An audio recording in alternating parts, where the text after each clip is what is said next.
On va pour la première section faire deux colonnes en fait qui vont à partir de medium prendre 6 colonnes, d'accord? Et donc en dessous de medium, en dessous de 576 px, se mettre les unes au-dessus des autres, ok?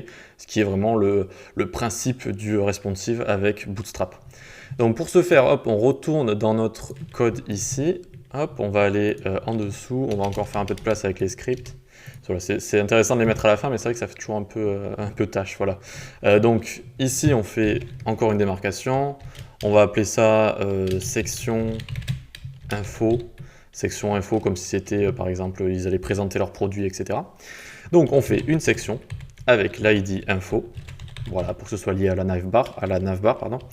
Et avec PY5. PY, je vous rappelle, c'est padding Y, donc padding à gauche et à droite. Ensuite, une div avec la classe container. OK. Une div avec la classe row. OK. Ensuite, on va faire une div avec l'ID, donc conteneur row. Hein, vous savez qu'on va utiliser le système de grille de Bootstrap.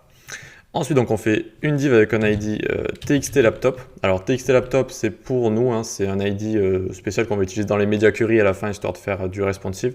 Voilà, donc ça ne vient pas de Bootstrap, hein, c'est juste pour nous dans le CSS. Ensuite, on va lui mettre comme classe Bootstrap colMD6. OK. Donc à partir de MD, il va prendre 6 colonnes. Et ensuite, on va mettre align self center. OK. Il va se mettre au centre. Nickel. Ensuite, donc, on peut mettre un h3 lorem ipsum. Donc lorem ipsum, c'est le texte qu'on met voilà, pour faire semblant de mettre du texte à chaque fois. OK. Donc ensuite, on fait un P en dessous. On va faire un lorem de 20 mots. On va mettre 25. Donc encore une fois, une petite fonctionnalité, vous faites lorem comme ça. Alors en minuscule le L du début, sinon ça ne va pas marcher. Et puis vous dites le nombre de mots que vous voulez, par exemple 200, vous appuyez sur Tab. Vous voyez, ça vous fait un lorem de 200 mots. Pour tester, mettre du texte à certains endroits. Pardon. Ici on va faire un lorem 25, je pense que c'est ça que j'avais mis. Ouais, on va mettre même lorem 23, tiens, je crois que j'avais fait un truc comme ça. Ouais, ça me paraît plus correct. En dessous, on va mettre un lien en dessous, donc on va lien sous forme de bouton encore. On va le faire pointer sur rien, encore une fois, hein, c'est pour l'exemple. Ensuite, on va le transformer en bouton, ce lien. Comment on fait? BTN pour le transformer en bouton, puis BTN outline danger pour qu'il ait une bordure rouge, tout simplement. OK, dans ce lien, on va mettre découvrir, donc dans ce lien qui s'est transformé en bouton. Très bien. On sort de cette div, et donc vu que en général quand vous voyez un call MD, enfin avec un 6, LG, etc., eh bien, il va falloir faire l'autre div qui va le compléter. div.callMD6, callMD6, nickel.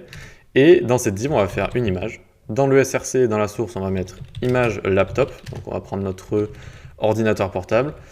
Ici, donc le alt, c'est pour les malvoyants, vous pouvez mettre laptop ou ordinateur. Voilà. Donc là, c'est pas très important vu que c'est pas un site qu'on va mettre sur Internet, on va pas le mettre en ligne via un serveur web.